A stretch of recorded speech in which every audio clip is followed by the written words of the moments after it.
Hello. Alors, on est lundi. Lundi, je ne sais pas combien, mais je vous le noterai en bas de l'écran. C'est mon jour de repos, comme vous le savez. Je me suis levé il n'y a pas longtemps. Là, je suis en train de me boire mon café. Et aujourd'hui, j'ai une journée qui est un petit peu chargée. J'ai pas mal de choses à faire. En fin de journée, il va falloir que j'aille chercher des fleurs pour la boutique demain. Tout simplement parce que le fournisseur principal que j'utilise, en fait, qui me livre les fleurs à la boutique, je ne commande plus chez lui pour le moment parce que, en fait, je commande des petites quantités. Comme maintenant, il n'y a pas beaucoup de monde, il n'y a pas beaucoup de clientèle, c'est les vacances, je commande des petites quantités de fleurs. Et commander chez ce fournisseur-là pour des petites quantités et se faire livrer pour des petites quantités, en fait, il y a des frais. Et pour des petites quantités, c'est pas du tout intéressant. Donc, c'est pour ça qu'en ce moment, je vais chez un fournisseur qui est près de Bruxelles, en général tout le temps maintenant, parce que je peux aller sur place, parce que je peux prendre des toutes petites quantités de fleurs, et donc c'est plus intéressant. Seule chose, c'est que ce fournisseur est en vacances pour 4 semaines. Donc ils sont fermés, mais le webshop est toujours actif. Donc je peux commander des fleurs là aussi si je veux et aller les chercher, puisque voilà, le webshop est actif, donc mes fleurs arriveront à Bruxelles. Seule chose, c'est que là en fait c'est un peu le même petit problème, c'est que je vais payer des frais qui sont assez élevés par rapport à la quantité de fleurs que je vais prendre. Donc c'est pas intéressant, tout simplement. Donc je vais devoir aller jusqu'à Anvers sur place chez un autre fournisseur que je connais bien. Et ça je le ferai au soir. Je le ferai au soir parce que je vais aller chercher les fleurs et certainement les ramener à la boutique et puis revenir ici à la maison. Mais en attendant, j'ai plein de petites choses à faire. Là par exemple, ce que je vais faire, c'est que je vais m'habiller et je vais aller à la jardinerie. Je vais d'abord passer au Garden Center Wemel parce que voilà, j'ai besoin de quelques petites choses pour les plantes. Et comme je suis pas sûr de tout trouver là, à mon avis, je vais devoir aller aussi à la jardinerie qui se trouve pas très loin de chez moi, à Ollertem. Donc je dois faire ça. Il y a quelques plantes dont il faut que je m'occupe. Je vous montrerai lesquelles juste avant de partir. Et il y a aussi une plante en bas chez ma mère dont il faut que je m'occupe. Donc voilà, je vais en profiter aujourd'hui pour faire toutes ces petites choses-là. J'ai déjà pris un peu d'avance aussi hier. En gros, hier après-midi, quand je suis rentrée, je me suis déjà occupé d'arroser certaines plantes en fait. Celles sur lesquelles j'allais rien faire aujourd'hui. Parce que comme j'ai du rempotage, entre autres, je préfère toujours faire mes rempotages sur une plante qui est sèche et qui doit être arrosée. Donc j'ai arrosé tout ce que j'allais pas toucher, tout ce qui n'allait pas être rempoté. Et le reste, je l'ai laissé comme ça. J'ai regroupé quelques petits trucs. Et il va falloir que je vous montre aussi, il faut que je m'occupe de la vitrine, absolument. Il faut que je m'occupe de la vitrine parce que sur mon Veichi, il me semble que j'ai vu des petites bêtes l'autre jour. J'ai pas filmé ça malheureusement parce que mon téléphone est en train de faire une mise à jour. Mais j'ai filmé des petites bêtes, j'ai nettoyé la feuille sur laquelle j'ai vu des petites bêtes, mais voilà, j'ai pas su identifier ce que c'était. J'en ai plus vu depuis, mais j'ai pas su identifier ce que c'était. Je suis pas sûr que c'était des larves de trips, parce que c'était comme des petites larves qui bougeaient, oui, mais qui avaient l'air tellement minuscules. Donc je sais pas, bon, en tout cas il n'y en avait que sur une feuille. Je vous le montrerai aussi, mais dans la vitrine, j'ai aussi, je commence à avoir un petit problème de place. C'est-à-dire que bah, je vous montrerai, hein, mais j'ai mes deux grands anthuriums, deux de mes plus grands anthuriums, qui sont mon Veichi et mon Crystallinum, celui que j'avais pris à la boutique, qui commence vraiment à prendre trop de place, donc il va falloir que je trouve une solution. Mais ça aussi, je vous en parlerai. Là, ce que je vais faire, c'est que je vais continuer mon petit café, m'habiller, et puis vous montrer vite fait les plantes sur lesquelles on va faire des petits travaux. Alors, en gros, tout ce qui est dans ce coin-là, je l'ai fait hier, j'ai déjà arrosé la jardinière. Je me suis occupé ici du pilea qui grandit bien, mais qui du coup devra aussi bientôt être rempoté, mais ça je le ferai pas maintenant. Mais vraiment, il a hyper bien grandi. Ici, mon McDowell, en fait, ce qui se passe, c'est que j'aurais dû en fait commencer à prévoir à le rempoter parce qu'il pousse hyper bien. Il m'a fait cette feuille-ci et cette feuille-ci, mais le truc, c'est qu'il arrive au bord du pot et j'y ai pas pensé et je l'ai arrosé en fait hier. Donc c'est pas grave. J'irai déjà chercher une jardinière, en fait, une petite jardinière pour le mettre, mais du coup, ce sera pour plus tard le rempotage. Ici derrière, je me suis pas occupé du tout de ma Monstera Adansonii et qui d'ailleurs ça y est, elle a bien démarré, elle me fait des feuilles et tout. Mais elle, j'aimerais vraiment absolument peut-être essayer de pas la rempoter, juste retirer le poteau en fibre de coco, parce que juste ce tuteur-là, je déteste, et faire un tuteur en sphaigne et essayer de l'insérer dedans proprement. Parce que voilà, comme elle commence à pas mal pousser, j'ai pas envie qu'elle commence à s'accrocher dans ce tuteur-ci, et qu'après ce soit galère pour la retirer et qu'il faille casser des racines. Donc voilà. Et sinon, j'ai ici mon Anthurium ellipticum qui me fait une feuille gigantissime. C'est-à-dire que ça, c'était la feuille qui m'avait fait chez moi. Donc voilà, qui est déjà beaucoup plus grande par rapport aux autres. Vous voyez, ça fait limite la taille du radiateur. Et elle me fait celle-ci qui est encore plus grande. Donc voilà, si à chaque fois elle me fait des feuilles de plus en plus grandes, je vais finir par avoir un problème avec ce Denturium. Ici, au niveau du Velux, il n'y a rien qui change. Bon, alors le Séropégia qui normalement est pendu là est en train de dégoûter. Mais sinon, il y a juste mon Oya Eskimo qui me pose un peu problème parce que vraiment, elle descend très bas et je les limite dans la figure à chaque fois quand je vais aller dormir. Mais le truc, c'est que je vais devoir la couper, je vais devoir la tailler en fait. Ça me fait mal au cœur. Mais il n'y a pas le choix, parce que voilà, j'ai pas d'autre endroit où la mettre et qu'elle commence à tomber un petit peu trop bas. Dans le pire, je me dis c'est pas grave, je ferai des boutures. Et alors ici, on est dans le bureau que je vous montre jamais, que je vous montrerai pas en entier parce que c'est le bordel. On admirera ce magnifique papier peint immonde, vraiment immonde, mais vraiment il faut que je change ça. Et en fait, voilà, là ici, j'ai ma Tradescantia Sweetness qui a franchement hyper bien poussé. Donc là, je vais la rempoter aussi dans un pot en terre cuite. Je vais faire le test dans un pot en terre cuite. J'ai ici mes boutures de Maranta Kirkovena variegata qui ont bien raciné. Donc je vais regarder si je les replante en fait dans un pot avec la grande maman Maranta. Et ici, ce sont mes Monstera. Alors, il y a la Adansonii variegata que, pareil, en fait, je vais rempoter dans un autre pot et je vais lui mettre un tuteur en sphaigne. Et je pense que je lui couperai la tête parce que les dernières feuilles, en fait, ont pas très bien poussé. Et ici, le Esqueleto, c'est pareil, en fait, le mettre dans un pot plus grand et lui mettre un tuteur en sphaigne parce qu'il m'a déjà fait une sacrée liane. Pareil pour ce coin-là. Alors, ici, le Fusil Pétiole. Pareil, il commence à bien monter. Je l'ai toujours pas rempoté en fait depuis que je l'ai acheté. Rappelez-vous, c'était dans la vidéo crash test du site Plante. Et donc là, je vais le rempoter et je vais lui mettre un nouveau tuteur en sphaigne fait maison. Et alors ici, pareil, pour mon Rhaphidophora tetrasperma, en fait, il a bien poussé, il a bien monté. Alors oui, il tourne un peu vers la droite, mais je tourne le pot à chaque fois. Comme ça, il fera le tour du tuteur, c'est pas très grave. Mais vous voyez, il faut que je fasse un petit rajout parce que bah, là j'ai bien poussé. Celui-ci aussi, le El Chocored, il finira par avoir un tuteur, mais là pour le moment il n'en a pas encore besoin. Et alors, j'ai eu un petit souci. Voilà. Enfin un gros souci. Que s'est-il passé avec cette plante qui est vraiment ma plante chouchoute, hein, c'est mon Philodendron gloriosum. Ce qui s'est passé, c'est que la dernière session de rempotage que j'ai faite, j'ai décidé de passer toutes mes plantes à la douche, pour une fois bien toutes leur faire à la poussière, et aussi parce que dans ce coin-là, en fait, j'avais des petites araignées. Alors c'était pas des araignées rouges, mais c'était des petites araignées qui faisaient des toiles et tout ça. Et j'essayais à chaque fois avec une petite brosse, une petite balayette à poil doux, de passer en fait là où je voyais les toiles d'araignée pour justement les choper et que ça parte. Le problème c'est que les araignées sont pas toujours sur les toiles d'araignée, mais souvent sur la plante. Donc je me suis dit, bah, tant pis, je vais une fois toutes les passer à la douche, comme ça leur fera du bien. Déjà, celle-ci, ça va les débarrasser des toiles d'araignée et des araignées, et ça va aussi faire la poussière, et j'en ai profité pour faire quasiment toutes les plantes. Tout s'est bien passé, honnêtement, tout s'est bien passé. Sauf que, voilà, mon Gloriosum, en fait, ben, je pense qu'il a chopé du fongique. Il a juste deux feuilles abîmées, hein. Il a celle-ci, la toute petite, qu'on voit ici, qui, elle, en fait, avait déjà le bout abîmé au moment où je l'ai reçu, et ça commençait légèrement à s'étendre, mais lentement. Et là, ben, depuis, en fait, depuis la douche, toute la feuille est devenue jaune. Et cette feuille-ci qui est devenue vraiment toute jaune et moche. Voilà. J'ai déjà douché en fait ce philo plusieurs fois et j'ai jamais eu de problème. Et là, je sais pas pourquoi. Ben voilà, je pense qu'il y a un peu trop d'humidité qui est restée sur la feuille. J'ai vérifié, il y a aucune bestiole, il y a rien. Donc à mon avis, ça ne peut être que ça en fait, parce que sinon je n'ai rien changé d'habitude. Donc tantôt je le ferai, je vais repousser ce moment au maximum, mais tantôt ce que je ferai, c'est que je vais couper du coup cette feuille-ci et la petite ici. Et c'est pas hyper grave en soi, ça me saoule un peu, je vous avoue, c'est vrai, parce que j'aimais bien le fait que cette plante soit parfaite et qu'il n'y ait aucun problème. Mais là, elle est en train de me faire une nouvelle feuille, comme vous le voyez. Mais elle arrive vraiment au bord de la jardinière, genre vraiment, elle est au bord.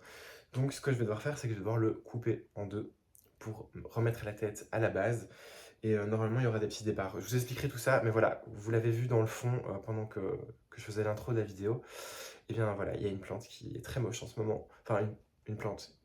Il y a juste deux feuilles, mais et ça m'embête un petit peu. Voilà, maintenant ce que je vais faire, c'est que je vais m'habiller, je vais me préparer, et puis on va prendre la voiture direction OML pour justement aller chercher tout ce qu'il faut. Je me suis fait une petite liste. J'ai pas mal de cache-pot en terre cuite à prendre. Donc je vais regarder un petit peu pour ça. Je dois aussi prendre des billes d'argile et grande soucoupe comme j'ai dans ma vitrine pour justement mettre des billes d'argile. C'est pour la véranda, je vous expliquerai. Bon, je reviens de la jardinerie et finalement, je n'ai pas été au Garden Center OML, enfin j'y étais, mais ils sont en vacances, j'étais pas au courant, donc j'ai perdu un petit peu de temps à devoir aller à un autre village, dans une autre jardinerie qui, je le savais, était ouverte. J'en ai profité, j'ai pris pas mal de cache-pots en terracotta, je vais vous les montrer. Voilà, ici les cache-pots en terracotta. Alors j'ai tout mis dans la chambre parce que je vais faire ça là, c'est là où j'ai le plus de place puisque je dois faire des tuteurs en sphaigne et du rempotage. Mais en gros, j'ai pris 2 très grands cache-pots en terracotta. Ce sera pour mon anthurium Veichi et le crystallinum. J'ai pris 3 pots moyens ici et 3 un petit peu plus petits. Et j'ai pris évidemment toutes les soucoupes qui vont avec. Et j'ai aussi ici un gros carton avec plein de substrats. J'en profite du coup pour vous présenter le partenaire de cette vidéo qui est la marque Sai Botanica. Alors Sai Botanica, c'est un site internet sur lequel vous allez pouvoir retrouver différentes petites choses. Alors, premièrement, le gros du site, ça va être tout ce qui est pour les substrats. C'est-à-dire que vous allez retrouver par exemple tous des éléments pour créer votre substrat. Vous allez trouver de la perlite, de la sphaigne, des écorces de coco, des chips de coco. Il y a même, il me semble, du vermicompost, donc ça c'est plutôt chouette. Vous allez pouvoir retrouver aussi des accessoires comme des pots en plastique transparent pour vos plantes et des pots de pépinière, donc les bêtes pots en plastique dans lesquels on met sa plante avant de la mettre dans un cache-pot. Ils ont aussi, et c'est ça qu'ils m'ont envoyé aujourd'hui, c'est toute une catégorie sur des substrats déjà faits. Vous avez des substrats pour Alocasia, vous avez des substrats Aroïdes, des substrats Anthurium, vous avez même des substrats pour les Lithops. Sai Botanica est une marque hollandaise, donc ça pour moi c'est quelque chose qui est quand même très important parce que les marques hollandaises, souvent il faut le dire, ce sont des bonnes marques et les gens qui travaillent là sont vraiment des gens super bien. J'ai eu en tout cas un très bon échange avec la marque. Ils m'ont envoyé gentiment quelques produits et je vais vous les présenter et on va les utiliser d'ailleurs aujourd'hui dans cette vidéo pour les rempotages. J'ai pu choisir une sélection de produits sur leur site et je me suis fait plaisir. J'ai pris des mélanges de substrats déjà tout faits et j'ai pris aussi de quoi faire des substrats. Tout d'abord, j'ai commencé par prendre 9 litres de perlite. Voilà, on n'a jamais assez de perlite. Je suis hyper content parce qu'en plus c'est dans ces petits sachets un peu ziploc, donc ça c'est très chouette. Le dernier sachet que j'avais acheté, c'était aussi là-dedans et c'est hyper pratique, ça se referme bien, il n'y a pas de poussière partout, c'est génial, on adore. Et donc voilà, j'ai pris 9 litres parce qu'on n'a jamais assez de perlite, c'est vraiment le truc qui part trop vite. J'ai pris aussi 6 litres de sphaigne, voilà, parce qu'on a, pareil, on n'a jamais assez de sphaigne. J'essaye de limiter en général l'utilisation de la sphaigne, si ce n'est pour mes tuteurs en sphaigne. Mais voilà, là je me suis dit, je vais essayer, je vais tester, je vais voir aussi à quoi elle ressemble parce que parfois la sphaigne, vous pouvez avoir plein de petites crasses dedans. Et là déjà je vois qu'elle est nickel. Donc voilà, 6 litres de sphaigne. J'ai pris également 10 litres de substrat aroïde. Voilà, c'est le substrat le plus basique. Je le fais en général moi-même. Mais là je me suis dit qu'on allait le tester. Et donc voilà, 10 litres. 5 litres de mélange directement tout prêt pour les alocasia. Et 5 litres de substrat pour les anthuriums. Je trouve ça vraiment super chouette comme système. Je trouve ça chouette parce que déjà d'une, vous faites livrer directement chez vous vos substrats. Même si vous prenez du substrat tout simple, vous pouvez vous faire livrer directement à la maison.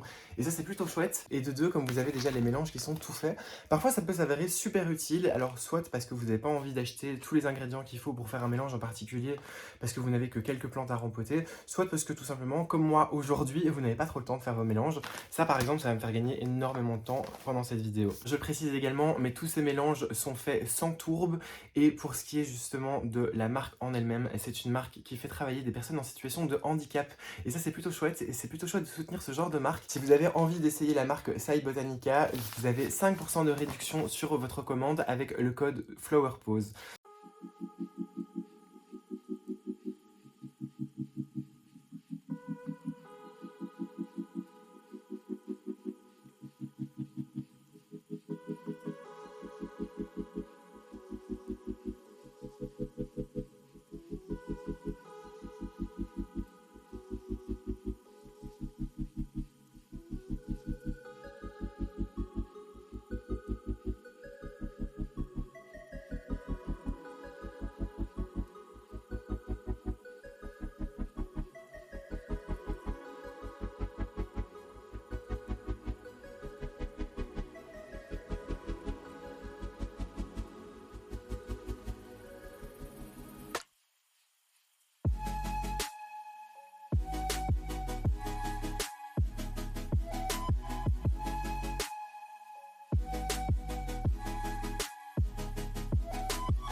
voilà, comme vous l'avez vu, j'ai rempoté les deux potos qui se trouvent ici dans la salle de bain. Ils seront dans des pots en terre cuite, ce qui va beaucoup mieux leur aller. Alors, celui-ci, c'est un mélange que moi j'avais fait à la base. Donc, il y avait un peu de perlite dedans déjà, donc dans l'ancien substrat. Par contre, celui-ci, c'était encore le substrat de quand je l'avais acheté. Et autant vous dire que c'était juste du terreau et du terreau de très mauvaise qualité. Donc, il va être vraiment beaucoup plus content. Je l'ai nettoyé aussi. Voilà, donc il fait un petit peu vide parce que c'était toutes des feuilles sèches que j'ai nettoyées. Mais voilà, il va être content, il va bien se porter. Il y a juste cette feuille ici qui est un petit peu jaune, mais je la laisse pour le moment. Et maintenant, il va falloir que je m'occupe dans la vitrine de mes deux gros anthuriums, donc le Veichi. Lui, je vais le passer à la douche aussi, parce que comme je vous l'avais dit, eh ben, il y avait des petites bêtes. En fait, si vous voulez, cette feuille ici, elle est juste contre la vitre, vous voyez. Et il y avait vraiment des petites larves, mais juste au niveau où ici, où ça touchait la vitre. D'ailleurs, j'en vois encore. Vous savez quoi, je vais vous montrer. Vous voyez, il y a des toutes petites larves. Toutes petites. Il y en a pas mal, hein, ça bouge comme vous le voyez. Je ne sais pas ce que c'est. Je sais pas ce que c'est comme petite larve, mais de toute façon, du coup, lui, il va passer à la douche, absolument. Je vais lui donner vraiment un grand nettoyage, même avec un petit peu de savon s'il faut. Celui-là, je vais le sortir aussi, du coup, parce qu'il prend beaucoup trop de place. Et je sais pas si vous voyez, il y a des petits trous déjà, parce que... Voilà, de toute façon, ce que je vais faire, je pense, c'est tout sortir pour tout nettoyer, pour nettoyer une fois la vitrine en entier. Et puis, comme ça, voilà, ceux-là, je les rempote et je les sors de la vitrine.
Bon, on est juste devant la vitrine. Je me suis occupé donc de rempoter le Cristallinum et le Veichi. J'ai fait une bonne douche au Veichi et je l'ai mis dehors.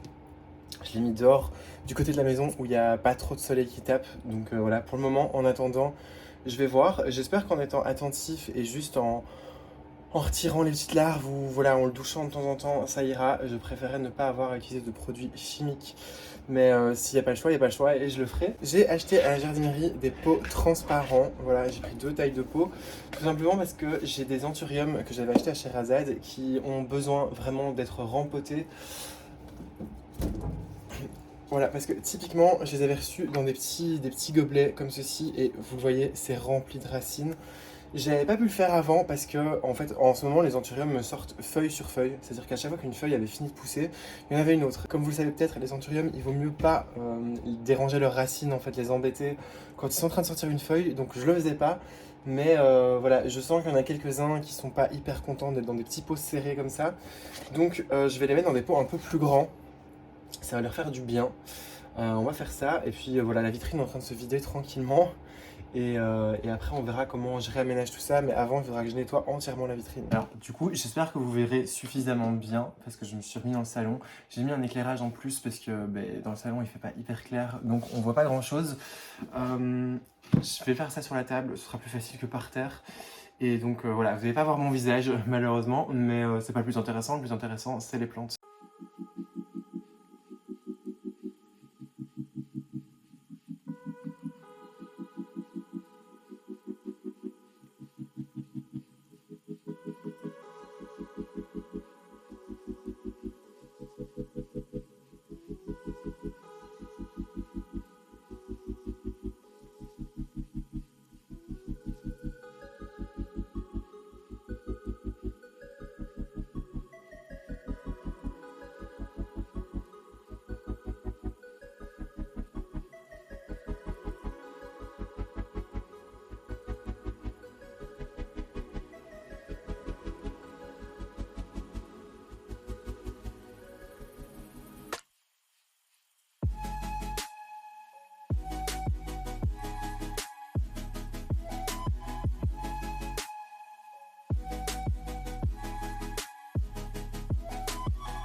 Je vous montre vite fait ce que ça donne maintenant parce que ça a bien changé.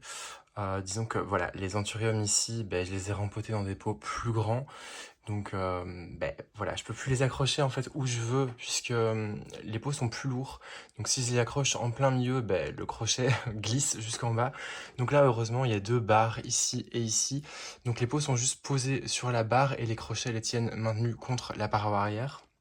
Les petits bébés, j'ai mis des crochets pareils et je les ai mis en hauteur pour libérer de l'espace. C'est pas hyper joli, mais voilà, c'est des bébés, ils ont besoin de lumière. Et alors ici au sol, ça me libère pas mal d'espace, le fait qu'il n'y ait plus les 2 grands anthuriums. Alors j'avais mis dedans à la base ma Monstera Adansonii variegata et ma Monstera Esqueleto. En fait j'ai fait des tuteurs en sphaigne et je les avais mis donc un pot là, avec à chaque fois un tuteur qui montait. Mais ça prenait beaucoup trop de place, donc je les ai mis dans la salle de bain. Et donc voilà, ça fait un petit peu plus aéré, ça c'est cool. Et du coup, j'ai gagné un petit peu de place ici au sol. Donc si j'ai encore quelques bébés plantes par exemple, je peux les mettre là s'il faut, une fois qu'elles auront un petit peu grandi. Mais en attendant, elles sont là en haut. Donc ça c'est plutôt cool. C'était un petit peu galère, je vous avoue, parce qu'il a fallu changer, rechanger et re-rechanger de place les trucs. Mais du coup voilà, il y a quelques anthuriums ici qui partiront, c'est-à-dire que ici le cristallinum qui est ici partira par la suite. Lui c'est prévu qu'il soit vendu une fois qu'il sera un peu plus grand.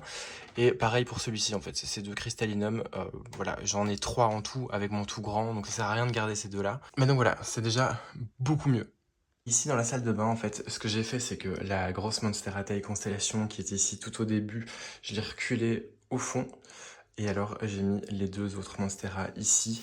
Donc vous voyez, j'ai refait des tuteurs en sphaigne, ils sont très bien. J'en ai fait des un peu moins larges parce que du coup c'est des Monstera qui sont un petit peu plus fines. Ça sert à rien d'avoir un gros tuteur en sphaigne comme celui-ci. D'ailleurs je suis en train de l'hydrater. C'est-à-dire que ici j'ai fait une solution avec, que je vous montre ici, un petit peu de root juice, histoire que le poteau en sphaigne, en fait, il y a un petit peu de nutriments dedans, parce que sinon c'est vraiment une matière qui est inerte. Et donc là, vous voyez, j'ai retourné une bouteille en fait dessus, et c'est en train de boire tranquillement. Donc voilà ce que ça donne. À mon avis, en grandissant, je vais augmenter les poteaux petit à petit, et ça cachera la paroi de la douche. Et donc voilà. On est un peu plus tard dans la journée. Entre temps, j'ai fait pas mal de trucs parce que l'heure commençait à tourner. Ce que j'ai fait, c'est que j'ai continué à faire les tuteurs en sphaigne. J'en ai fait un pour mon Fusy pétiole et j'ai fait un rajout pour ma Rhaphidophora. Et j'ai fait celui pour ma Monstera Adansonii qui est là. Je les ai arrosés. J'ai arrosé tout ce qui reste à arroser. Il me restera encore des petites plantes dont il faudra que je m'occupe. Entre autres, tailler mon Noya. Il y a quoi d'autre aussi? Il y a ma Tradescantia Sweetness aussi qu'il va falloir rempoter.